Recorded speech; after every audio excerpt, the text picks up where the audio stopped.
Hello friends, प्रकम creations and रेसिपीजच्या माझ्या चॅनलमध्ये तुमचं सगळ्यांचं खूप खूप मनापासून स्वागत आहे। आजच्या भागामध्ये आपण कोंबडी वडे टम्म फुगण्यासाठी पीठ कसं भिजवायचं, पाण्याचं प्रमाण किती घ्यायचं, वडे कसे थापायचे, ते तळण्यापर्यंतच्या सगळ्या टिप्स सांगितलेल्या आहेत आणि सविस्तर कृती यामध्ये दाखवलेली आहे। पीठ कसं बनवायचं हे सुद्धा या व्हिडिओमध्ये शेवटी सांगितलेलं आहे, म्हणून हा व्हिडिओ शेवटपर्यंत जरूर बघा। आवडला तर लाईक करा, चॅनलवर नवीन असाल तर सबस्क्राईब करा, बेल आयकॉन जरूर प्रेस करा, म्हणजे नवीन रेसिपी अपलोड केली की लगेच तुम्हाला नोटिफिकेशन येईल। आता आपण इथे पीठ घेतलेलं आहे, हे थोडंसं जाडसर असं रवाळ पीठ आहे। वड्याचं पीठ नेहमी रवाळच असावं। इथे आपण 6 वाट्या पीठ काढून घेतोय। इथे पाण्याचं प्रमाण मी तुम्हाला सांगितलेलं आहे, त्याप्रमाणेच आपल्याला वापरायचं आहे, त्यामुळे आपले वडे खूप छान होतात। आता इथे 6 वाट्या मी पीठ घेतलेलं आहे, म्हणून त्याच वाटीने मोजून आपण 6 वाट्या पाणी घ्यायचं आहे। पाणी घेताना नेहमी जेवढं पीठ आहे तेवढंच प्रमाण घ्यायचं आहे, म्हणजे अगदी छान असे वडे तयार होतात। जर आपण वडे करताना पाण्याचं प्रमाण कमी किंवा जास्त झालं तर वडे थापता येत नाहीत। जर प्रमाण जास्त झालं तर वडे थापले जात नाहीत, ते तुकडे पडतात, आणि जर प्रमाण कमी झालं तर ते वडे कडक होतात। म्हणून इथे सम प्रमाणामध्येच आपल्याला वापरायचं आहे। जेवढं पीठ तेवढंच पाणी घेतलंय। आता पाणी आपण गरम करायला ठेवलेलं आहे। पाण्याला छान अशी उकळी काढायची आहे। तुम्ही बघू शकता इथे छान असं पाणी आपलं उकळलंय। यामध्ये आता आपण मीठ घालायचं आहे। इथे एक मोठा चमचा आपण मीठ घातलेला आहे। त्यानंतर आपल्याला यामध्ये अर्धा चमचा सोडा घालायचा आहे। छोटा अर्धा चमचा आपण इथे वापरलाय सोडा। त्यानंतर एक छोटा चमचा हळद घालायची आहे। जर तुम्हाला तिखट वडे हवे असतील तर तुम्ही इथे लाल तिखटाचा सुद्धा वापर करू शकता। एक चमचाभर तिखट घातलं तरी चालेल, इथे मी वापरलेलं नाहीये। आता आपण हे सगळं मिक्स करून घ्यायचंय। त्यानंतर आपण जे पीठ काढून ठेवलं होतं त्यामध्ये इथे असं थोडासा खड्डा करून घ्यायचा आहे, आणि यामध्ये अगदी उकळलेलं गरम गरम पाणी घालायचंय। पाणी हे नेहमी उकळलेलंच हवंय, त्यामुळे वडे छान होतात, त्याला छान अशी वाफ बसते। तुम्ही बघू शकता थोडं थोडं करून मी इथे पाणी घालत आहे। परफेक्ट असं पिठाचं प्रमाण काय घ्यायचं, पीठ कसं बनवायचं, त्यामध्ये काय काय साहित्य घालायचं, ते कसं दळून आणायचं, यासाठी एक सविस्तर वेगळा व्हिडिओ तयार केलेला आहे, तो सुद्धा चॅनलवरती अपलोड आहे, तो व्हिडिओ सुद्धा जरूर बघा। आता इथे तुम्ही बघू शकता थोडं थोडं आपण पाणी घालतोय।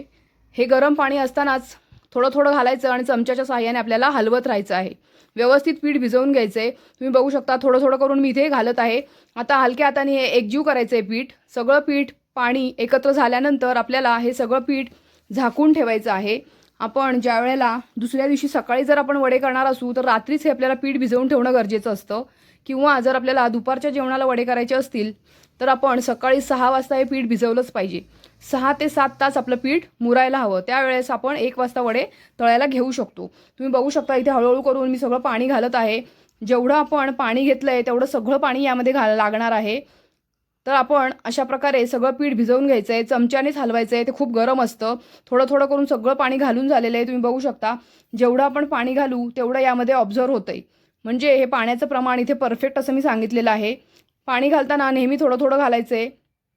जर कधी आपले तांदूळ नवीन किंवा जुने असतील त्याप्रमाणे थोडंसं पाणी कमी किंवा जास्त लागू शकतं, पण मला इथे सगळं पाणी लागलेलं आहे। तुम्ही बघू शकता सगळं पाणी वापरलंय, अगदी व्यवस्थित असं छान आपलं वड्याचं पीठ भिजवून तयार होते।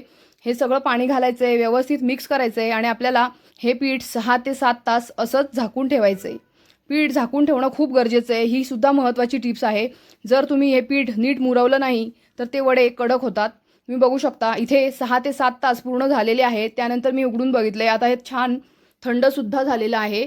आता हाताच्या साहाय्याने आपण हे सगळं पीठ मळून घ्यायचंय। अगदी परफेक्ट असं पाण्याचं प्रमाण झालंय, याला अजिबात पाण्याचा हात सुद्धा लावायची गरज नाही, इतकं छान असं पीठ भिजलेलं आहे।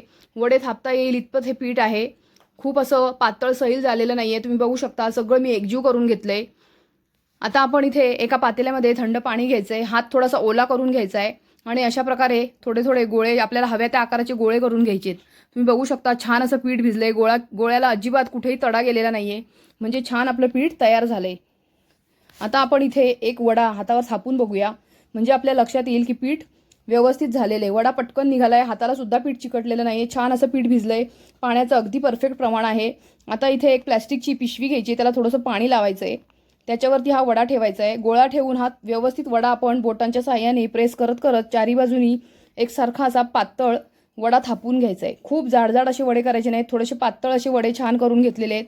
आपल्याला जर आवडत असेल तर आपण ह्याच्यामध्ये एक छोटासा होल करू शकतो, किंवा प्लेन वडे केले तरी सुद्धा छान होतात। तुम्ही बघू शकता किती छान असा पटकन वडा निघालाय। आता इथे तेल तापवून घेतलेलं आहे, तेल सुद्धा तापवण्याचं परफेक्ट प्रमाण हवं। इथे मी छोटासा गोळा आधी टाकून बघितला होता, पटकन असं पीठ वर आलं की मगच तेल तापलेलं समजायचं, आणि मग आपण यामध्ये वडे सोडायला सुरुवात करायची। तुम्ही बघू शकता वडा टाकल्या पटकन असा वर आला, म्हणजे छान असं तेल तापलेलं आहे. मध्यम आकाराच्या गॅसवरती तळायचं आहे. खूप मोठ्या गॅसवरती तळलं तर बाहेरून पटकन लाल होतात आणि आतून कच्चेच राहतात. म्हणून तेल तापल्यानंतर गॅसची आच मध्यम करायची आहे आणि मगच आपण हे वडे तळायला घ्यायचे आहेत. खूप छान असे पटकन फुलून येतात. चारी बाजूने एकसारखा वडा फुलतो.